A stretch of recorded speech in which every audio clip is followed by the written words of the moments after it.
Tatiana Portela está con nosotros en directo una vez más para tener detalles actualizados. Tatiana, la expectativa sigue creciendo y por supuesto también a esperar las reacciones de ambos candidatos y hasta el propio presidente de Colombia, Gustavo Petro. Bienvenida.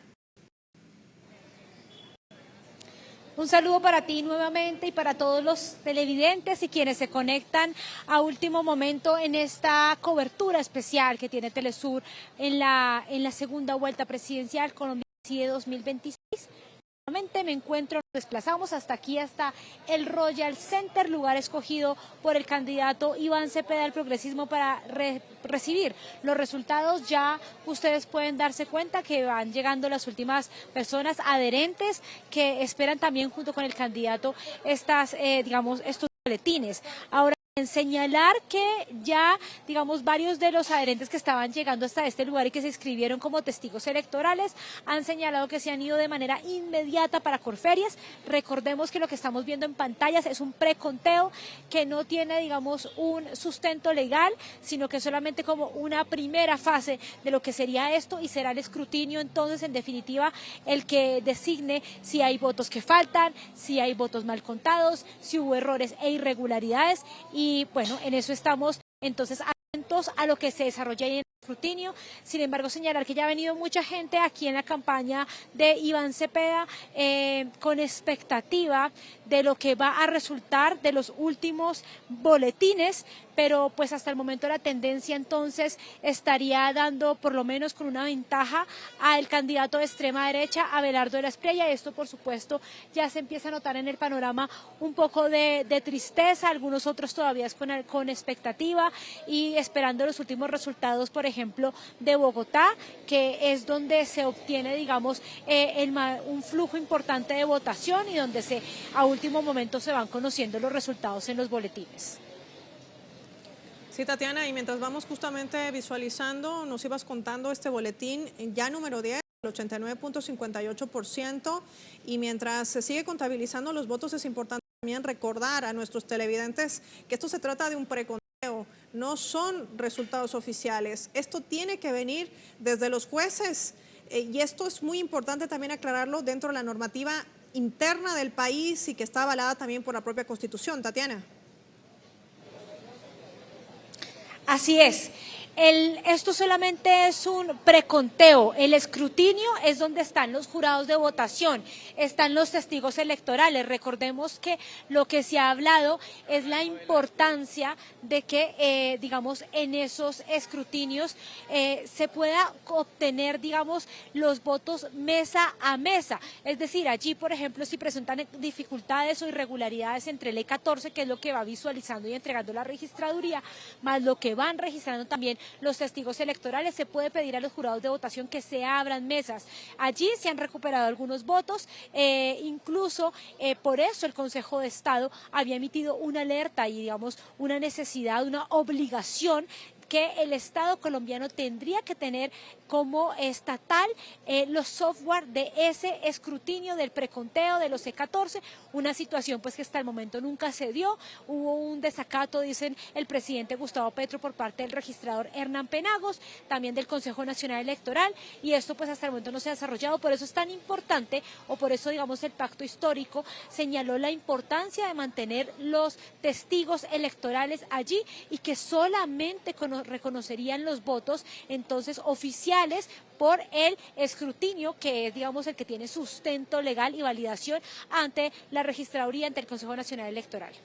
Tatiana, y a lo largo de esta jornada, que eso se ha estado muy temprano, inclusive desde que abrían los centros de votación y la gente acudía a votar, ¿qué destacar de esta jornada? ¿Se ha desarrollado con tranquilidad, con normalidad? ¿Había mucho escepticismo también por esta segunda vuelta? ¿Cómo ha influido también el desarrollo de las campañas? Es importante conocer también estos aspectos. Así es, en las zonas rurales del país señalar que hubo gran presencia de ciudadanos, ciudadanas que se transportaron de maneras distintas,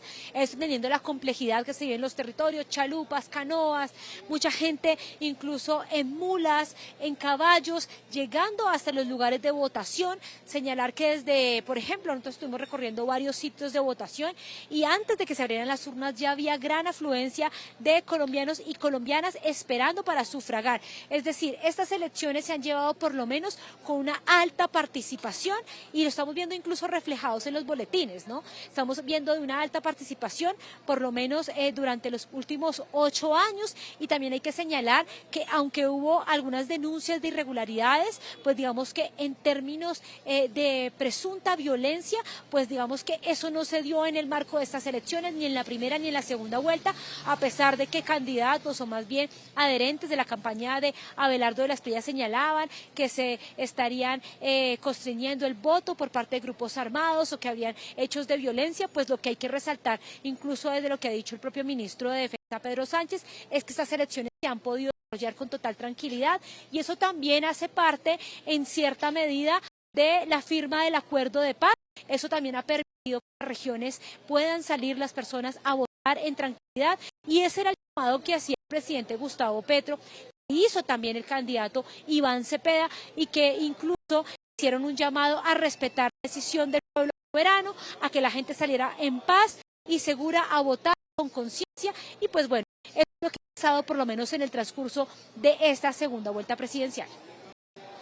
Sí, Tatiana, y mientras vamos conversando contigo, ya sale un nuevo boletín informativo también a esta hora, cuando marcan las 6 de la tarde, hora local en Caracas, 5 en punto para Colombia, y donde además se van conociendo poco a poco este preconteo. Tatiana, mientras sigo conversando contigo, me gustaría también conocer, aparte del desarrollo de lo que se ha ido denunciando a lo largo también de estos últimos días, el proyecto Hacks y otros que se han generado para intentar una desestabilización no solamente del país, sino erradicar al progresismo, que ese ha sido el objetivo central de este entramado que además tiene financiamiento externo y que ha sido ampliamente denunciado por el propio presidente de Colombia, Gustavo Petro. Decía, bueno, recientemente en el Consejo de Ministros dijo que iba a acudir ante la Fiscalía y si la Fiscalía no le da respuesta, iría hasta la Corte Penal Internacional. Así es, esta vuelta presidencial, la primera y la segunda vuelta presidencial, está marcada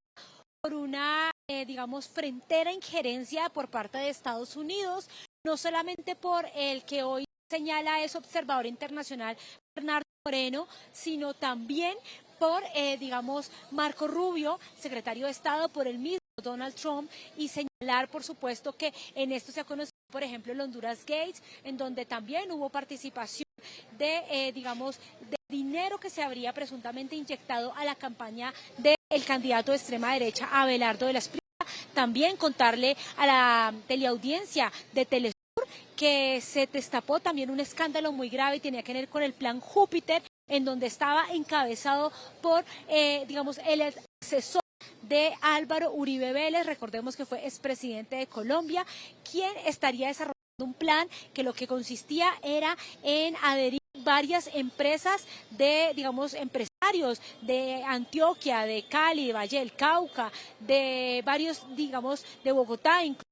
constructoras, banqueros, en donde se le llamaba a los trabajadores a asistir a una supuesta charla informativa, pero donde se le estaba dando indicaciones a los trabajadores de por quién votar. Señalaban que ni Cepeda ni en ese momento Paloma Valencia, quien era candidata del Centro Democrático. La pregunta entonces era quién era entonces el candidato por el que deberían votar, y eso por supuesto, digamos, en ese sentido también encendió las alarmas. También recordar que, por ejemplo, el ministro de Trabajo, Antonio Sanguino, denunció cómo, digamos, funcionarios públicos estarían constriñendo a otros funcionarios a votar por el candidato de extrema derecha, Abelardo de la Espriella, y empresas privadas que también estarían realizando este constreñimiento al voto. Un panorama bastante complejo, es decir, aquí ha habido injerencia por parte de Estados Unidos, por parte del presidente de Argentina, Milei, por el presidente de Ecuador, Daniel Noboa, que recordemos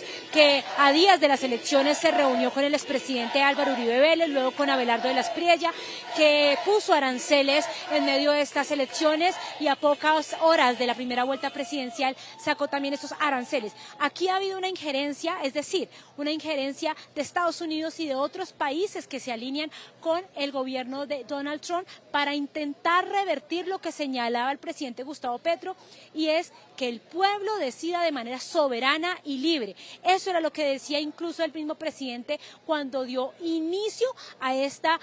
segunda vuelta presidencial y en la Plaza de Bolívar.